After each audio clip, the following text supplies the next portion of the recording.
Gagi. Seryoso? Scammer daw si Kong tsaka si B. Ayun no, pinost ni Bernadette. Ayun nakalagay oh. Congrats Kong and B. You failed you followers. You scammed them big time. No explanations. Kong TV? Scammer? Gusto ko yan! Scammer! Scammer ka pala eh! Scammer! Scammer! Scammer ka pala eh! Uy! Lumalabas yung ayun na si Bernadette oh! Scammer ka naman! Kong TV, maawa ka naman, ayun oh! Ini-scam mo daw yung mga followers mo, big time! Sabi ni Bernadette, pare! Basahin natin kung ano ah. Ayun oh. Dumayo sa King Sisig at Bulalo World. Okay, so ito yung negosyo nila, no? Parang nag-franchise sila na ito, yung King Sisig tsaka yung Bulalo Worlds.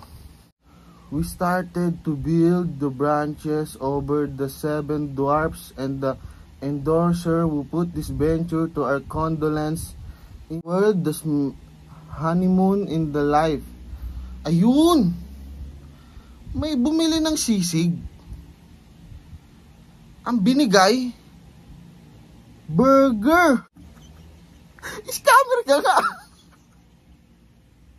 Sisig ang binili, burger ang ibibigay mo. Scammer. Uy, scammers. Grabe ka na, talagang sagad na yung pagka-jablo shit mo. Pati yung mga gustong kumain ng sisig, papakainin mo ng burger. Ito pa oh. Ayan oh.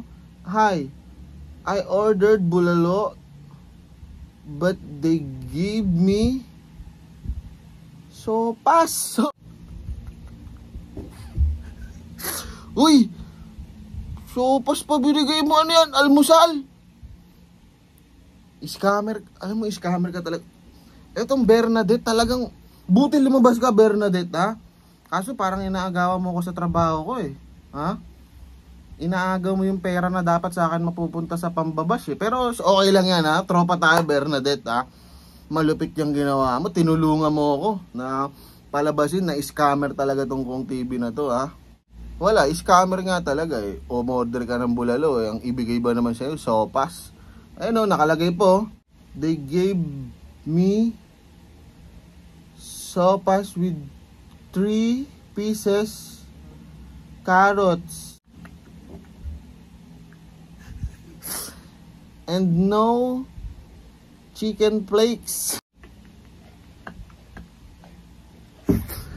Uy, grabe ka na. Uy, maya ka naman, magpaliwanag ka dito kay Bernadette.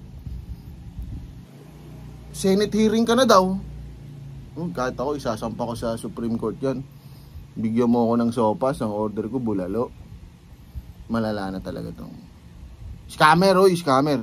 Scammer ka ga. Scammer ka ga. Gawag niya na yun to, pare, scammer to. Unfollow na ako kay Kong TV, pare, scammer yan.